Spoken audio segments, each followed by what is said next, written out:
Coming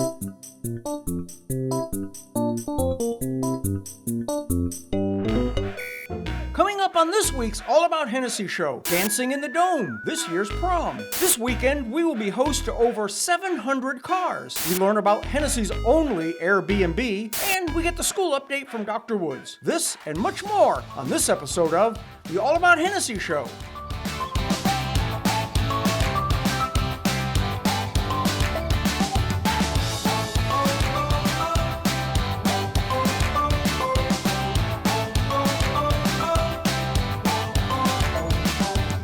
This show made possible in part by Chris and Janet Fuchsa, eXp Realty. Welcome to this week's edition of the All About Hennessey show. Today, my co-host is Richard Simunek, owner of the Champlin Apartments. Is that what you call them? I call them the Champlin Apartments. Champlin yes. Gas Station Apartments. The Sinclair Station in town that we'll talk about in a minute. Okay. And we'll just learn what you've been up to. All kinds of things going on in your world. Yeah. Okay. Yeah. So, COVID is quieting down now a little bit. Things are getting better. You're not having to wear your face mask quite so much. And there's a lot going on in Hennessey. This Saturday, Hennessey will host their first prom in the new Eagle Event Center. Last year's event was held off school property due to COVID. The students will promenade down the basketball court so everyone will have a good view, and All About Hennessey will broadcast it live. Also this weekend, on Sunday, Hennessey will host the Cruisin, Oklahoma Car Club, where 700 cars are expected. This will be a very large event with fun for the entire family. All of the main street restaurants will be open, as well as the mercantiles and all specialty stores. Check out allabouthennessey.com for all the details. Stay tuned. Dr. Woods will be here to let us know what's shaking with the school. This show made possible in part by Roosters, legendary chicken and family fun, just south of Hennessey. And we're back with Mike. Hi, Mike. Never knew we were gone. Woo. Seems Glad like to be back. Mike actually lives in the closet in the studio, and we just open the door and let him out, Yep. once a week, and he can do this show. I'm out of the closet. That's news itself. Cool. Yeah. So I really don't have a whole bunch because it's been quite. Well, we had school board meeting and everything this week, and got Right. some things straightened out. Hired a new Middle school principal. and he's from here. Sweet young man. Yeah, I didn't. Very nice guy. I guess he graduated just before I got really active in school, so I didn't know him. But and his wife is the pharmacist. At Heritage, I believe. Yes. Yep. Very cool. Really, really nice couple, and I think they'll be very, very solid addition to the crew. Very, very nice. All right. So what do you got going on? We're heading into summer. Yeah, the walking track. We again, the plan is to have this walking track open in the summer. It appears most of the interest is in the evening, which I thought would be a little bit different. But I haven't got a lot of morning. It gets the hottest in the evening, so that would make sense. And it's controlled. You can keep your miles and stuff maybe a little easier. We got a clock on the wall now, so when you go in and are walking, there's a clock, and it also is a part of our alert system. So if there is inclement weather, it would alert people. Of course, can you turn it into a stopwatch for your laps?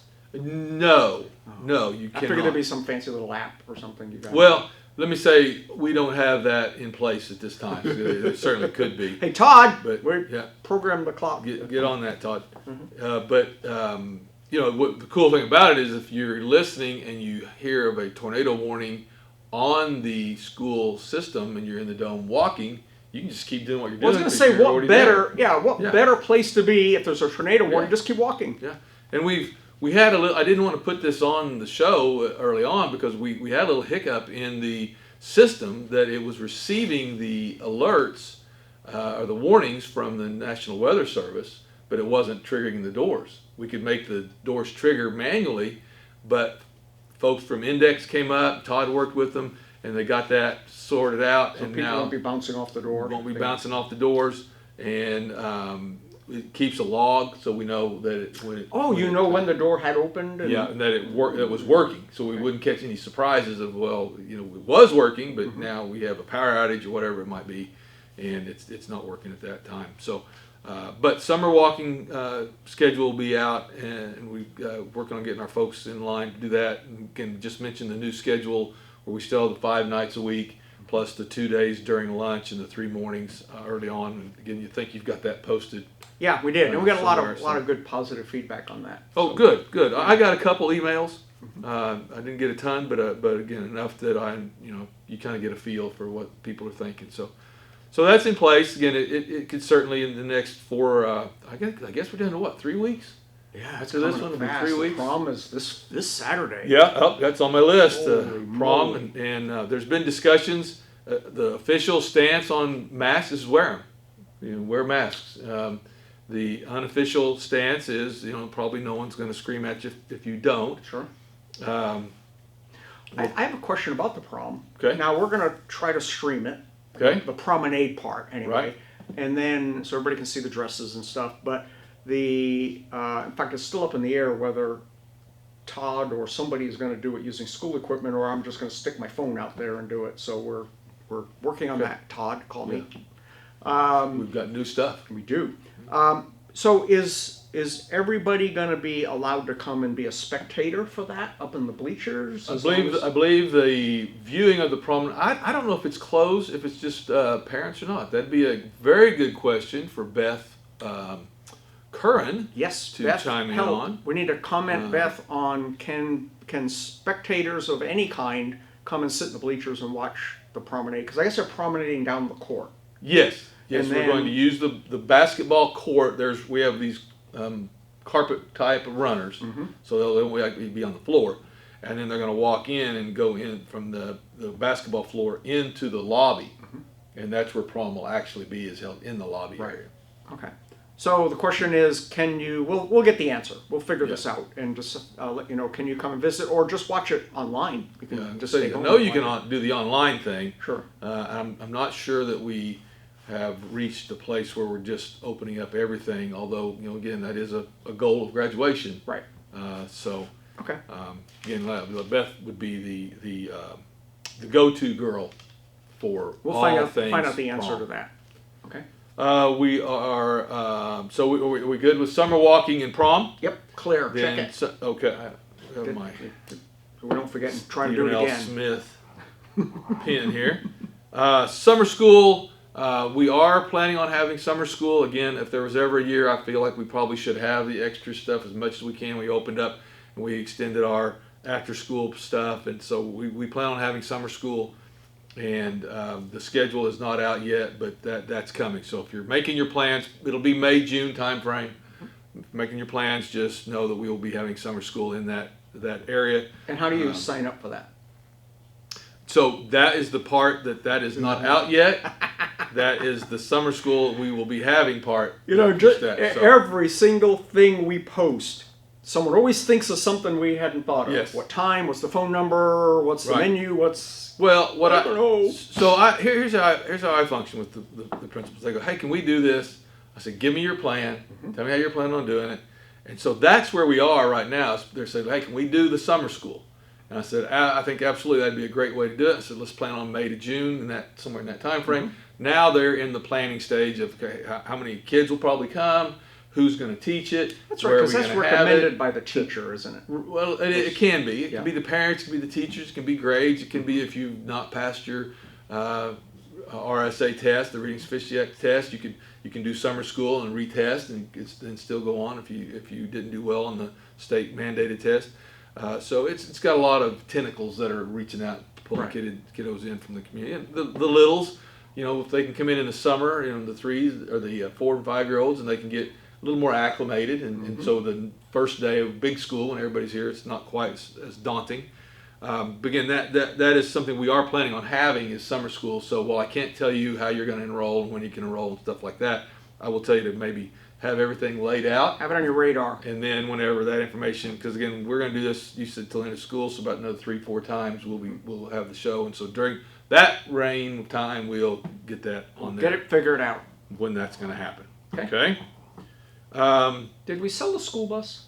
We're taking bids until the May meeting. Oh, I got I'm one. sorry. I thought it was Okay, I thought I No. maybe took a nap and missed it last week. No, and I had promised, I think, that you were going to provide Yeah, let the ball drop. innovative uses 5 for the more bus. uses for a used school bus. Yes, So you need so it's your turn. In the comments, give me 5 things you can do with a used school bus. I think that'd be a great contest. But you're going to go watch last week's to make sure you don't Don't duplicate duplicate it. No yeah. cheating. No do-overs. But I did want to mention, I got one bid already in the till, and so that was exciting. I think it was for $1.50. Yeah, it was something, and but it's a nice bid, and I was kind of the opinion there might not be any, because it's a big old bus. Well, it's actually, those, although it has become troublesome, it's not a big deal for someone that understands those things. And I see a lot of them that are turned into Yes. motor coaches and RVs and things like that. And they're really, really nice. Yes, they ride really well, Yeah. and they're high winds, they may not be as fun to be in, but Gary was pointing out the fact that when we kept it running, it did get out on the highway and it would run, but it would eat up batteries, and it's just for a school, it's not we just don't have the people to work on them the same level of access. And you weren't as the other using type them bus. every single day like they were Right. built to use. And they were setting and still, and that's just not things, good on them. things go wrong sitting around. So Moby's for sale. Get out there, get your Send bids Dr. Woods in. an email or Yes. something with your bid, what you want to your pay name for. and your bid in there, or just run them by. We have a Moby bids folder on Amber Franklin's.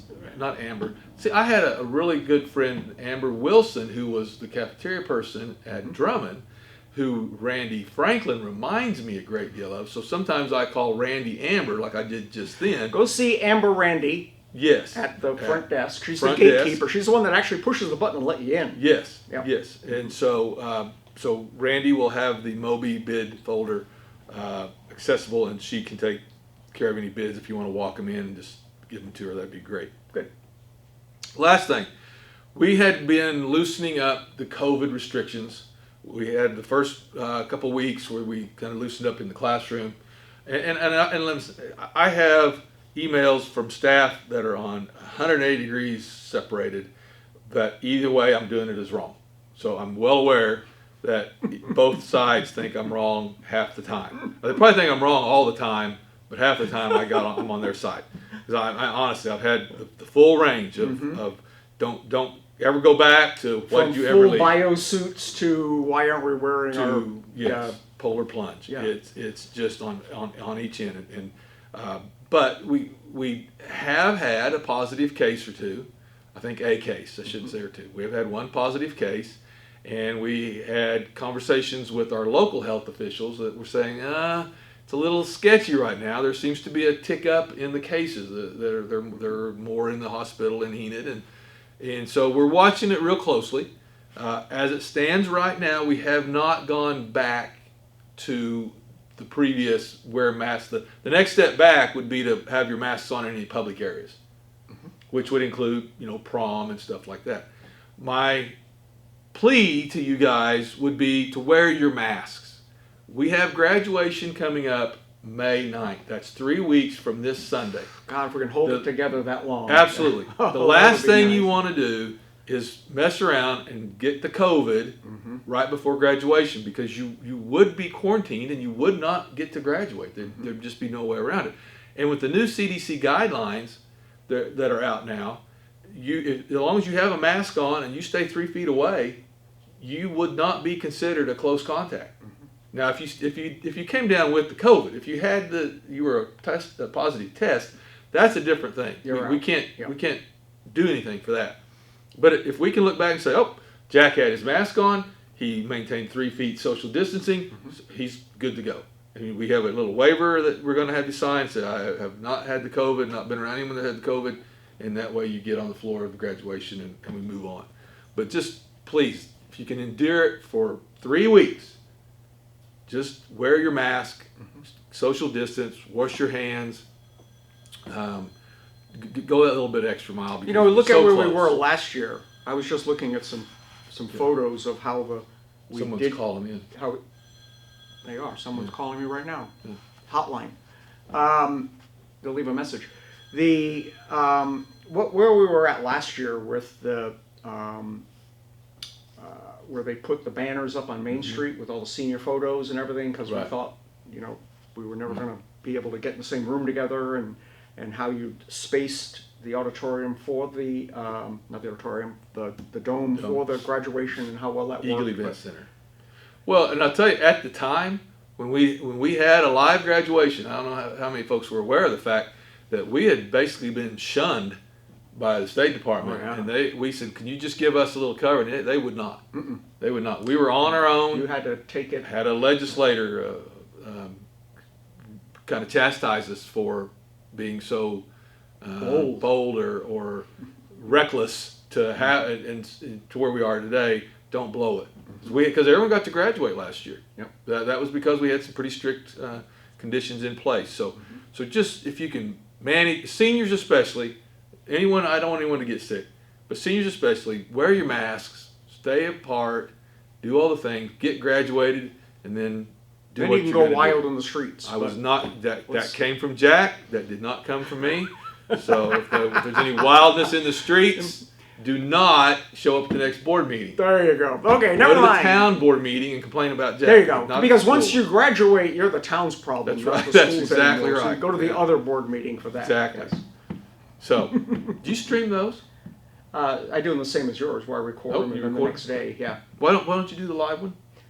Internet issues. Oh, okay. Two problems. And that's a good question that I don't. The reason thank that we don't stream the city council and the school board meetings mostly are those executive sessions, because it takes quite a while to get back up again, and you guys will be hanging around for Sure. 10 or 15 minutes waiting for me to get reconnected and Facebook to be happy, and then we can go again. Gotcha. So I record them there's no editing. Once they drop the gavel, it stays on until they say adjourned, so you see it the way it happened.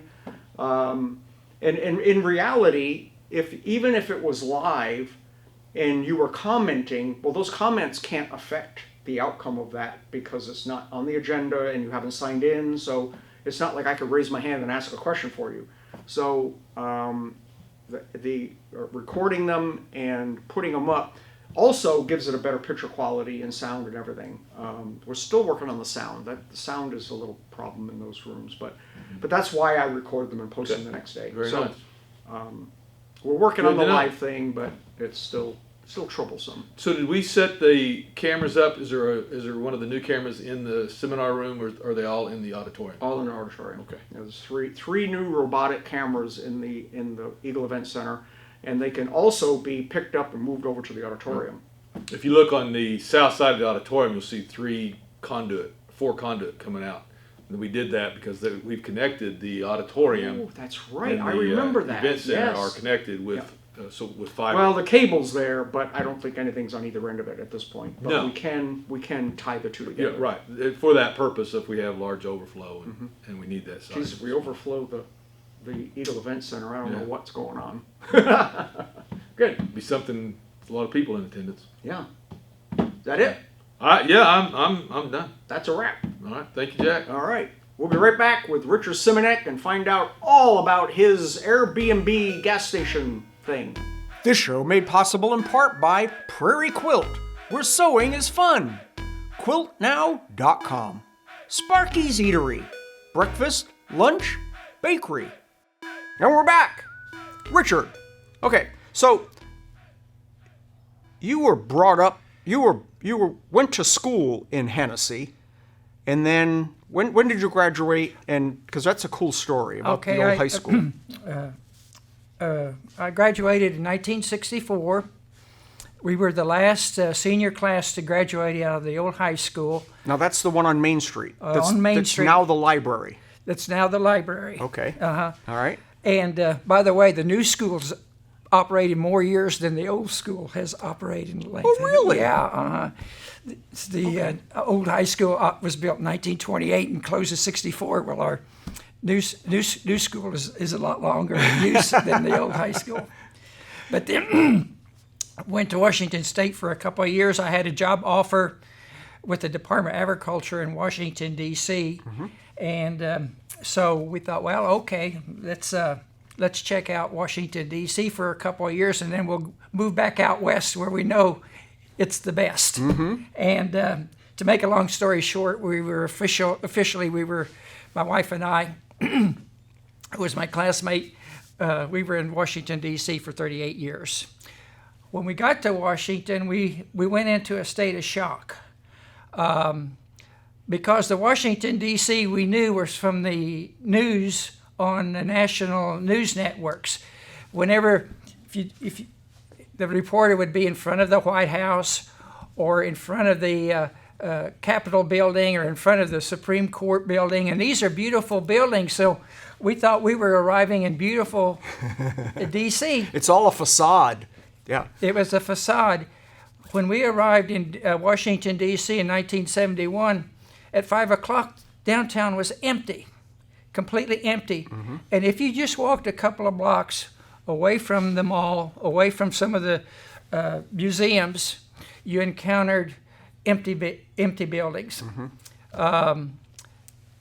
There's just that narrow strip with all the federal buildings and everything, and then everything around the perimeter was not at all like that. It was run down, Yep. run down. And so when we arrived, it was 1971. The 60s were a period of tumult. And so in the early 70s, the preservation groups started getting organized and to bring back the city. And we joined our local neighborhood. It was referred to as the Capitol Hill Restoration Society, and there were many other groups like this in Washington, D.C. at that time. You also see that in Oklahoma City. If you Google Oklahoma City neighborhoods, you'll see they got various neighborhood associations. The D.C. government, the town council there, was very, very good. If a builder or a developer had a project and approached the D.C. council board, the zoning board, and then the D.C. council, they had to get approval from the neighborhood association. So here you had a very large city, and the private citizen, by being in their neighborhood association, had direct input in the process. At first, the developers and builders didn't like that, but they soon changed their mind because they knew once the neighborhood association approved the project, they could go through the other steps very quickly. And it was raising value of the area also as you were doing that. Yeah. When D.C. Town Council implemented that rule, the builders and developers went berserk. They were very angry. Another layer of bureaucracy, and we got these crazy citizens to satisfy. This is terrible. But they learned to like us pretty well. And the things we were recommending, I think a lot of builders and developers ended up making more money. I'll just be blunt about it, because they were doing the things. Well, they had to do it right. They had to do it right. They couldn't just jack it up. Yeah, and going back all that way far, many developers, their idea of developing something was tear down everything that's old. And people saying there's spaces, there's warehouses, there's places where you can put your project. You don't have to tear down the old buildings or incorporate the old building into your expanded, more spacious development. Right. So, for any of you that know Richard, you know that he's a preservationist. And now you've got a little backstory about how he experienced this in a big major city and is trying to bring that to Hennessey by not tearing down buildings and preserving buildings and preserve history and not think a little bit before you tear something down. Correct. Yeah. Guthrie, 40 miles away, they're making a living off of their old buildings. Yeah. When you moved back here, where the Champlin apartments are now, that was pretty run down. I mean, it was literally falling down. So, what were you thinking? Actually, what was I thinking? I was looking for a couple of buildings to renovate. I wanted to do, when I came back basically, I wanted to work with Main Street, and I was looking for a couple buildings to renovate. Mr. Richards was going to retire, and he sold me the hospital next door. Now, the hospital is the two-story brick building that's behind the gas station. You buy this falling down building, and... Well, I had a hard decision because Mr. Richard's garage was actually, it could be very nice. As a preservationist, you always want to save what's been there. And it would have been a very nice project to leave what's there and just update it. And I struggled with that decision. You know, you've been at the town council meetings. He gets pretty passionate about this stuff. If you say, I want to tear down a building on Main Street, well... His head blows off. That's what happened. But I also knew that I could do something very spectacular on that end. And sometimes when you mix old and new, you can do something very special. Annie's Flowers, the old bank building. That's a good example, yeah. Yeah, you go inside, half of it is old and half they've sort of made new. And sometimes when you mix old and new, you can get a spectacular result. Right. And so I wanted to, our Main Street is 3 blocks long. The north end where the ranch room is located, that block is very nice. The block with Prairie Quilt and the restaurants, the town hall, that block is very nice. But that south block, yeah. it's struggling. And I wanted to put something nice there. You tore down the gas station, but you left the hospital. So the hospital is the original structure. Yeah, I'm only 50% bad. I preserved the hospital. I claim credit for that. I kept the hospital as it is. So the hospital's not done yet. Are you going to have the hospital open this weekend so people can walk through, or is it? I hadn't thought about it, but I could. Yeah. Yeah, I mean, to see it like it is. I've got a lot of things stored in there, Jack. I'm afraid somebody get hurt. Yeah. You can look in the windows. But the cool thing about the gas station, and I hope you get to see it this weekend, is that it's very retro. It's very gas station or service station oriented. It's like the lamps are made out of car parts and things like this. And when I did the building, I've sort of kept the idea this was a gas station. That message comes through loud and clear. But on the other hand, you don't see a gas station with a rooftop deck. You don't see a gas station with French doors. Yep. And so you have a man cave building, but it's a romantic. Yes. I haven't had a chance, Jack, to really expose the Champlin Apartments to the public as an Airbnb. The oil patch went down on us, and then we got hit with the COVID, and I know Airbnb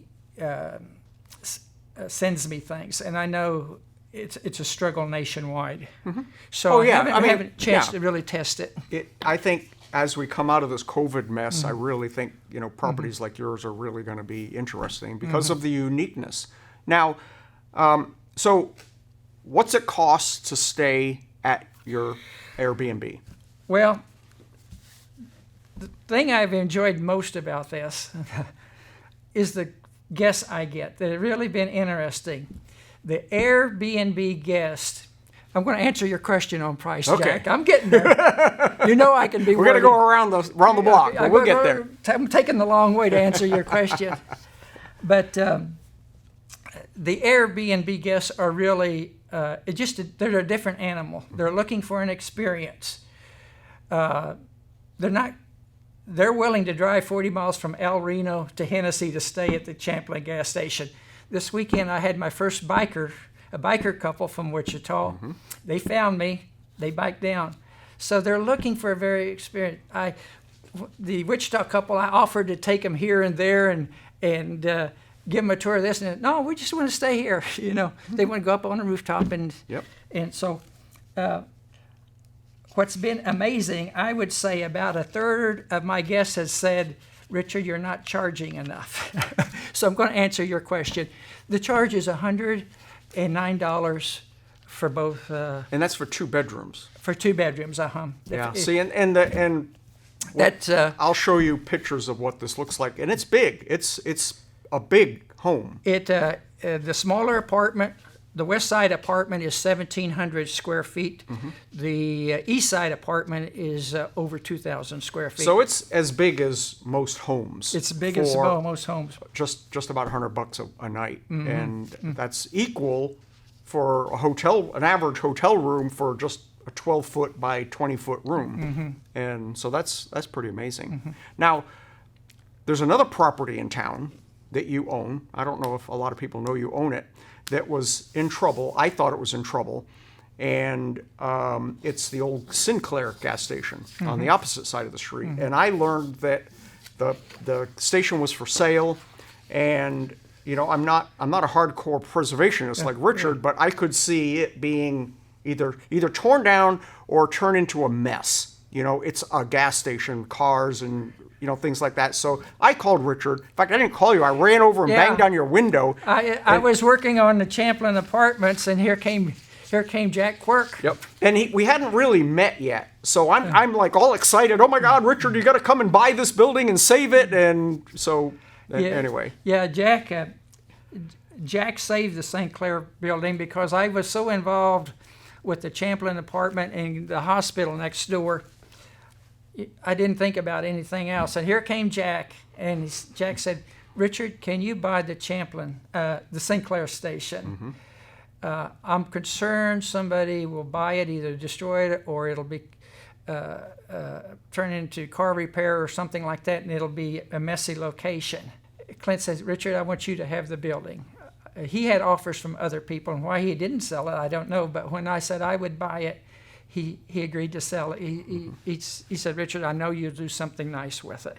And eventually I will, but I've got a lot on my plate right now. Yeah, understand. So but the plan, the short story is to turn that into a museum. I want to turn it into a museum and a visitor center. I have a little campaign that I've had in my pocket forever, and I've never said this out loud, but I'm going to say it right now in front of you, is that my goal is to create a little campaign called Come Home and Make a Difference. And Richard's a prime example of that. He was a successful real estate person in Washington, moved back home, and is now making a difference here. And it's easier to for someone that's from here to come back here than to try to encourage somebody that's never been here to come here. So, you have friends, family, you have history here. If you own a little business or something, bring it to Hennessey. Or come to Hennessey and do like Stacey Klein did with the Mercantile and several others, including yourself. So come home, make a difference. People love quality. They love outstanding architecture. They love my Champlin old buildings, but they love these things. The dome, the auditorium, the school plant, even cars and pickups people drive, they want quality. So that's what I tried to build into the Champlin station, to make it unique. There's a different crowd of tourists out there that are looking for an experience. And when they go to a small town, they're looking for a small town experience. We don't need the Kennedy Center. We've got the ranch room. Sure. Yep, I agree. Well, that's all the time we have this week. We're going to continue this story with Richard at another time because he's got a pocket full of things he's doing and working on. He's on the city council trying to encourage things like that. But there's a lot going on this weekend. Be sure to get out and partake. I mean, the car show, the prom is going to happen in the event center. So that'll be pretty cool. We're going to try to live broadcast that so you can watch it. Thank you, Richard, for hanging out with me. Well, thank you for having me. You bet. All right. Thank you, everybody. We'll see you next week.